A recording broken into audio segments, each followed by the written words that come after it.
Hi student, I am your history teacher Baby Sharma. Today we will discuss about our lesson second, Kings, Farmer and Towns. हम almost lesson कर चुके हैं और आज जो हमारी इस लेसन की वीडियो रहेगी वो हमारी लास्ट है, तो बिल्कुल अच्छे से ध्यान से आप इसको रीड करें।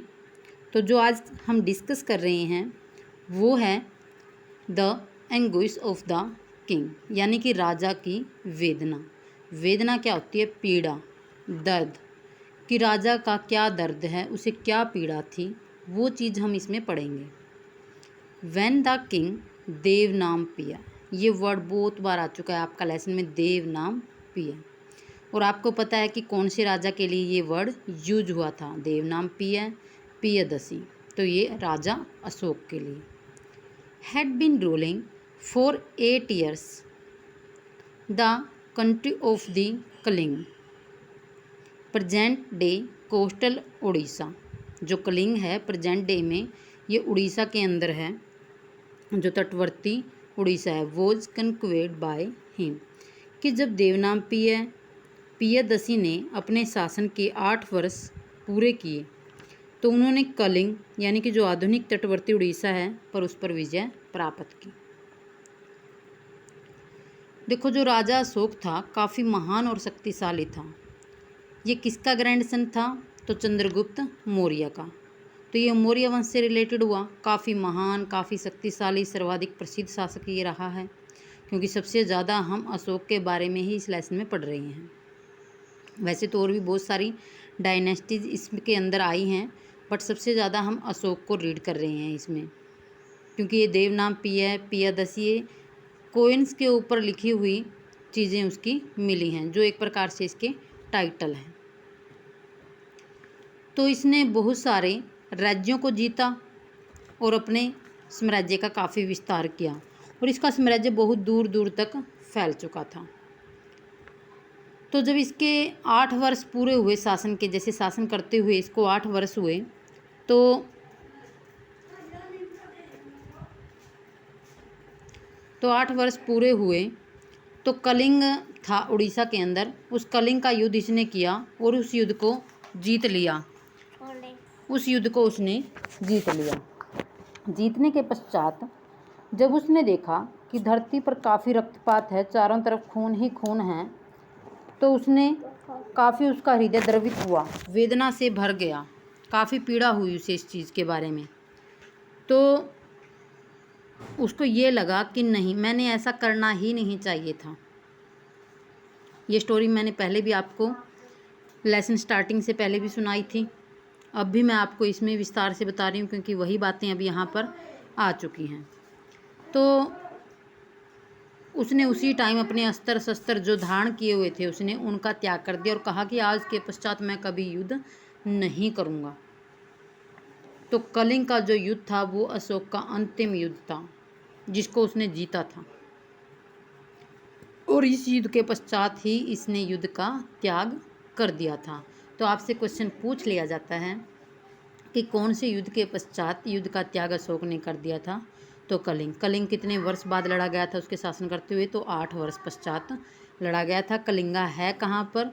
तो ये उड़ीसा में है। तो यहाँ से आपके ये पॉइंट निकलते हैं, इनको आप नोट कर लें। देखो, आपको स्टोरी समझ में आ गई होगी। अब थोड़ा सा इसमें जो दे रखा है वो पढ़ लेते हैं, थोड़ा सा और आपको क्लियर हो जाएगा। वैसे स्टोरी में मैंने सारा कुछ कलिंग के बारे में आपको बता दिया है। देखो, 150,000 man were deported, 100,000 were killed and many more died, कि 1.5 लाख पुरुषों को निष्कासित किया गया, यानी कि बाहर निकाल दिया गया। 1 लाख लोग मारे गए और इससे भी ज़्यादा की मृत्यु हुई। आफ्टर दैट, जो कलिंग का युद्ध हुआ था ना, उसका वर्णन कर रहे हैं यहाँ पर।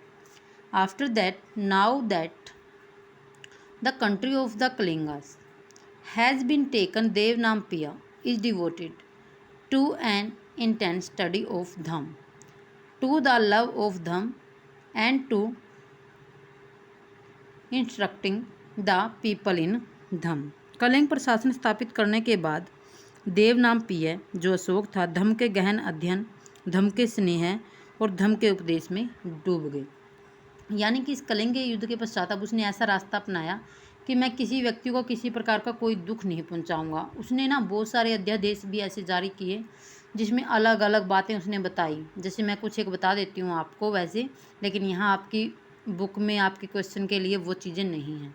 उसने कहा कि पशुओं पर बिल्कुल पशुओं के मारने पर प्रतिबंध लगा दिया जाए, लोक कल्याण के जितने कार्य किए जाएं वो सब किए जाएं, धर्मशालाएं बनवा दी जाएं, लोगों के स्वास्थ्य के लिए हॉस्पिटल खोल दिए जाएं, यात्रियों से किसी प्रकार का कोई टैक्स ना लिया जाए। तो इस तरह की बातें उसने बहुत सारी, किसी जीव की हत्या ना हो, दान करना चाहिए, वो सारी बातें इसने उसमें बताई हैं। और एक धम इसने बनाया। धम का अर्थ ये था कि सब लोगों के लिए उसके द्वार खुले हैं, सभी एक दूसरे के साथ स्नेह करें, प्यार प्रेम से रहें, वो सारी बातें उस धम में थी उसकी। This is the repentance of Devanampriya an account of his conquest of the country Kalingas. यही देवनामप्रिय के लिए कलिंग की विजय का पश्चाताप था कि कलिंग का विजय तो उसने कर लिया, बट इसके पश्चात उसने जो अच्छे काम किए वो अच्छे काम उसके पश्चाताप में गिने जाते हैं। For this is conditioned very painful and deplorable by Devanampriya that while one is conquering an unconquered country, slaughter, death and deportation of people take there, कि देवनामप्रिय के लिए यह बहुत वेदनादायी और निंदनीय है कि जब कोई किसी राज्य पर विजय प्राप्त करता है तो पराजित राज्य का हनन होता है, वहाँ लोग मारे जाते हैं, निष्कासित किए जाते हैं। तो उसके लिए काफ़ी वेदनादायक ये चीज़ थी। तो यहाँ आई होप आपको बिल्कुल अच्छे से समझ में आया होगा। बिल्कुल इजी लैंग्वेज से मैंने आपको यहाँ पर समझाया है। सभी बच्चे वीडियो को ज़रूर देखें और इस बुक को रीड करें, क्योंकि आपके लिए एनसीईआरटी को क्लियर करना सबसे ज़्यादा इम्पोर्टेंट है। यहाँ मैं आपको एक एक वर्ड बता रही हूँ, जो मैं ब्लैक बोर्ड पे बताना है वही सारी चीज़ें मैं यहाँ भी आपको समझा रही हूँ। जो कुछ मुझे ऐसा लगेगा कि लेसन से रिलेटेड कुछ भी आपको ब्लैक बोर्ड पे समझाना है वो मैं अलग से समझा दूँगी, लेकिन यहाँ बुक को रीड करवाना बहुत ज़्यादा ज़रूरी है। तो अब इसमें हम करते हैं कि कुछ इंस्क्रिप्शन मिले थे। अब उन इंस्क्रिप्शन में कुछ लिमिटेशन भी हैं कि the limitation of inscriptional evidence, अभिलेखीय साक्ष्य की सीमा। कि कोई चीज़ मिली है उसमें कुछ ना कुछ लिमिटेशन भी होती हैं, कुछ ना कुछ कमियां भी होती हैं। तो वो सारी कमियां हम यहाँ पर पढ़ेंगे। और ये आपका लॉन्ग क्वेश्चन बनता है कि जो इंस्क्रिप्शन मिले हैं, जो इंस्क्रिप्शन एविडेंस मिले हैं हमें, कि उसकी लिमिटेशन के बारे में बताओ। तो वो पॉइंट यहाँ से आपके सारे के सारे हैं। जिस पॉइंट को मैं आपको ये कहूँ कि ये ज़्यादा इम्पोर्टेंट है उसको नोट कर लो, वो नोट कर लेना, वरना सारा कुछ मैं आपको पढ़ा रही हूँ और सारा ही इम्पोर्टेंट है। जहाँ से भी लाइन ये लगे ऐड कर सकते हो फिर। By now it is probably evident that there are limits to what epigraphy can relieve. अब ये पता लग ही गया है कि अभिलेखों से जो प्राप्त जानकारी है कि उसकी भी सीमा होती है। Sometimes there are technical limitation, कि कभी कभी इसकी तकनीकी सीमा भी, जो एविडेंस हैं जो खोज के दौरान हमें मिले हैं, इनकी तकनीकी सीमा भी होती है। देखो क्या क्या सीमाएं होती हैं इसकी। Letters are very faintly engraved and thus reconstruction are uncertain, कि कई बार अक्षरों को हल्के ढंग से उत्कीर्ण किया जाता है। जैसे जो भी लेख मिले हैं हमें उन पर लिखी हुई मिलती हैं चीज़ें, तो शायद हो सकता है उसकी लिमिटेशन में कि हल्के ढंग से उत्कीर्ण किए गए हों जिन्हें पढ़ पाना काफ़ी मुश्किल होता है। ठीक है। आल्सो इंस्क्रिप्शन में बी डैमेज और लेटर मिसिंग, साथ ही अभिलेख नष्ट भी हो सकते हैं, कि बहुत सारे अभिलेख ऐसे हों जो नष्ट हो चुके हैं, हमें मिले ही नहीं हों, जिनसे अक्सर लुप्त हो जाते हैं। बिसाइड्स, इसके अलावा it is not always easy to be sure about the exact meaning of the word used in inscription, some of which may be specific to a particular place of time. इसके अलावा अभिलेखों के शब्दों के वास्तविक अर्थ के बारे में पूर्ण रूप से ज्ञान हो पाना सदैव सरल नहीं होता। क्योंकि कुछ अर्थ किसी विशेष स्थान या समय से संबंधित होते हैं। तो यानी कि हम बिल्कुल प्रॉपर ये नहीं कह सकते कि जो अभिलेख हमें मिले हैं उसका बिल्कुल एग्जैक्ट मीनिंग ही हमें पता चला हो। शायद उनकी लैंग्वेज में कुछ और भी मीनिंग हो सकता है, वो चीज़ वो किसी और टाइम को दर्शा रही हूँ बातें और हम किसी और टाइम के अकॉर्डिंग इनको पढ़ रहे हों। तो ऐसी कुछ एक लिमिटेशन यहाँ पर हैं कि जो एविडेंस मिले हैं ज़रूरी नहीं है कि उसके सारे अक्षरों को हम समझ पाएँ। कुछ अक्षर मिसिंग भी हो सकते हैं उसमें से। कुछ अभिलेख पहले से ही नष्ट हो गए हों, शायद अधूरी जानकारी हमारे पास हो, ठीक है, या फिर हल्के ढंग से उत्कीर्ण किए हों, समझ भी ना आ रहे हों। तो ऐसी कुछ एक चीज़ें हैं। Although several thousand inscriptions have been discovered, not all have been deciphered, published and translated. कि यद्यपि कई हजार लेख प्राप्त हुए हैं लेकिन सभी के अर्थ नहीं निकाले जा सके हैं या फिर प्रकाशित किए गए हों या उनके अनुवाद किए गए हों। तो मिले तो हज़ारों अभिलेख हैं, ज़रूरी नहीं है कि उनका अनुवाद किया गया हो, उनको कंपोज कर दिया गया हो किसी और लैंग्वेज में भी सारे समझ लें इसको, तो ऐसा नहीं है। Besides, many more inscriptions must have existed which have not survived the ravages of time, so what is available at present is probably only a fraction of what was inscribed. कि इसके अतिरिक्त और अनेक अभिलेख रहे होंगे जो कालांतर में सुरक्षित नहीं बचे हैं। इसलिए जो अभिलेख अभी उपलब्ध हैं वह संभवतः कुछ अभिलेखों के केवल अंशमात्र ही हों। कि बहुत सारे अभिलेख तो लिखे गए हैं बट ज़रूरी नहीं है कि हमें सारे के सारे अभिलेख खोज के दौरान मिले हों। कुछ ऐसा हो सकता है कि हमें ना भी मिले हों और उसका कुछ एक पार्ट ही हमें मिला हो। पॉलिटिकली और economically significant was necessarily recorded in inscriptions. For instance, routine recorded in agriculture practice and joy and sorrow of daily existence find no mention in inscription which focus more often than not on grand unique events. Besides, the content of inscription almost invariably project the perspective of the person who commissioned them. देखिए क्या कहता है कि एक और मौलिक समस्या हमारे सामने ये आती है कि ज़रूरी नहीं है कि जिसे आज हम राजनीतिक और आर्थिक रूप से महत्वपूर्ण मानते हैं उन्हें अभिलेखों में भी अंकित किया गया हो, यानी कि अभिलेखों में उनके बारे में बताया गया हो। इसका एक एग्जाम्पल लेते हैं हम कि खेती की दैनिक प्रक्रियाएं होगी, रोज़मर्रा की ज़िंदगी के सुख दुख का उल्लेख अभिलेखों में नहीं मिलता। यानी कि अभिलेख पर तो ना ये बातें लिखी जाती हैं जो बहुत ज़्यादा इम्पोर्टेंट होती हैं, तो और बातें अभिलेखों के ऊपर नहीं मिलती,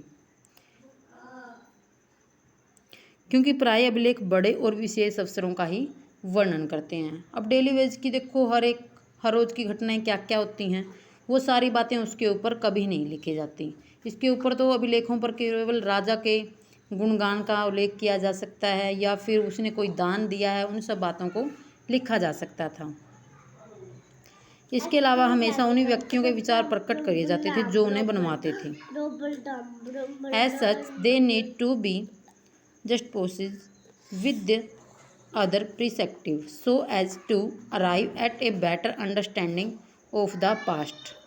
इसलिए इन अभिलेखों में व्यक्त विचारों की समीक्षा अन्य विचारों के परिप्रेक्ष्य में करनी होगी ताकि अपने अतीत का बेहतर ज्ञान हमें हो सके। तो इस तरह से हमने इन सब बातों को पढ़ा। ये अभिलेख यहाँ पर एक दिखा भी गया आपको, कर्नाटक से प्राप्त हुआ है ये अभिलेख हमें, एक copper plate inscription from Karnataka 6th century में कर्नाटक से एक ताम्रपत्र है। यानी कि जो ये अभिलेख लिखा गया है देखो इसमें लिखा हुआ भी है। तो इस अभिलेख में कुछ बातें लिखी हुई दिख रही हैं, हमें तो ये समझ में नहीं आ रही है कि क्या लिखा गया है, बट जो आर्कोलॉजिस्ट हैं उन्होंने इसको समझने का प्रयास भी किया है और अशोक के जो अभिलेख हैं वो जेम्स प्रिंसेप ने पढ़े भी हैं 1838 के अंदर। तो ऐसे इंस्क्रिप्शन मिलते थे, स्टोन के ऊपर भी मिलते थे, ये कॉपर प्लेट के ऊपर भी मिलते थे। तो इस तरह से उनके बारे में लिखा हमें मिलता था। ये लेसन हमारा सारा आज कंप्लीट हो चुका है सेकंड। आप इसको जितना मैंने पढ़ाया है उसको अच्छे से रीड करें। जहाँ भी आपको प्रॉब्लम क्रिएट हो रही है तो आप बताएं कि आपको कहाँ पर क्या समझ में नहीं आया। इसके जो क्वेश्चन मैंने आपको हॉलीडे होमवर्क में भी दिए हुए हैं, एनसीईआरटी क्वेश्चन आपने फिर नोटबुक में राइट करने हैं, तो वो सारे के सारे आप राइट करें और इसको समझें कि किस तरह से लेसन है, क्या क्या लेसन में, एक स्टोरी वाइज अपने मन में इसको अपने माइंड में लर्न करें। थोड़ा सा ये रहता है, इसको देख लो। दस epigraphy alone does not provide a full understanding of political and economic history, कि राजनीतिक और आर्थिक इतिहास का पूर्ण ज्ञान मात्र अभिलेख शास्त्र से ही नहीं मिलता। Also historian often question both old and new evidence, के साथ ही इतिहासकार प्राय प्राचीन और अर्वाचीन, प्राचीन और जो नए हैं, दोनों प्रकार के प्रमाणों पर आशंका व्यक्त करते हैं। Scholars in the late 19th and early 20th century were primarily interested in the histories of kings. From the mid-20th century onwards, issues such as economic change and the ways in which different social groups have assumed for more importance, कि 19वीं सदी के आखिरी दशकों में और 20वीं सदी के आरंभ में इतिहासकार प्रमुख रूप से राजाओं के इतिहास में रुचि रखते थे। 20वीं सदी के मध्य से आर्थिक परिवर्तन विभिन्न सामाजिक समुदायों के उदय के विषय में महत्वपूर्ण बन गई। Thus we probably lead to fresh investigation of old sources and the development of new studies and analysis. तो हाल ही के दशकों में ऐसे समुदायों के प्रति भी इतिहासकारों की रुचि बढ़ी है जो सामाजिक रूप से हाशिए पर हैं, यानी कि जो कम है, मतलब जिनका विकास नहीं हुआ, अच्छी तरह से डेवलपमेंट नहीं हुआ है। इससे संभवतः प्राचीन स्रोतों पर पुनर्विचार किया जाएगा और विश्लेषण की नई विधियां विकसित होंगी। तो यहाँ पर इस लेसन में हमने अनेक तरह की डायनेस्टीज, राजा, उनके बारे में पढ़ा है, तो आप भी अच्छे से इनको लर्न करें। इनकी टाइमलाइन दे रखी है भाई, कि रूलर्स ऑफ मगध कब था, अलेक्जेंडर कब था, रीजन ऑफ अशोका, तो वो चीज़ें इसमें बताई हुई हैं।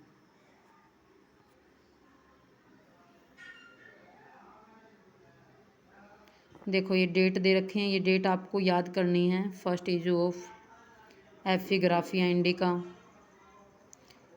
Ashokan Brahmi by James Prinsep decipher किया था उसको 1838 के अंदर।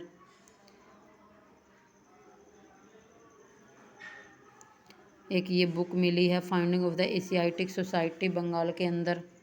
एशियाटिक सोसाइटी बुक का नाम है ये, विलियम जोन्स ने राइट की थी इसको। तो ये बंगाल के अंदर मिली है 1784 के अंदर। कोलिन मैकेंजी है, collect over 8000 inscription in Sanskrit and Dravidian language, तो कोलिन मैकेंजी ने किया था 1810 में। तो इस तरह से आप इनको एक बार देख लें।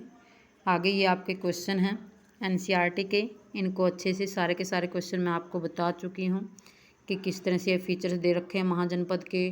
ये एविडेंस हैं जो हड़प्पा सिटीज़ में अलग मिले थे, इसमें अलग मिले हैं, उससे वो करना है आपने। फिर आगे कंपेयर दे रखे हैं पांड्या चीफ में और विलेज ऑफ नुंगन में। प्रॉब्लम्स ऑफ एपिग्राफ्ट दे रखा है। फिर आगे कुछ लिमिटेशन है, एग्रीकल्चर है उनका किस तरह से था, मौर्य साम्राज्य के पश्चात किस तरह से हुआ, तो वो सारे के सारे आप इसमें अच्छे से राइट करके लेके आओगे। फिर मैं आपका देखूँगी कि आपने किस तरह से उसको राइट किया है। सारा लेसन मैं आपको रीड करवा चुकी हूँ, समझा चुकी हूँ किस तरह से है। तो आई होप आपको समझ में आया होगा। तो इसको अच्छे से कंप्लीट करें। सबसे पहले तो आपके लिए ज़रूरी यही है कि आप बुक को रीड करें। ओके।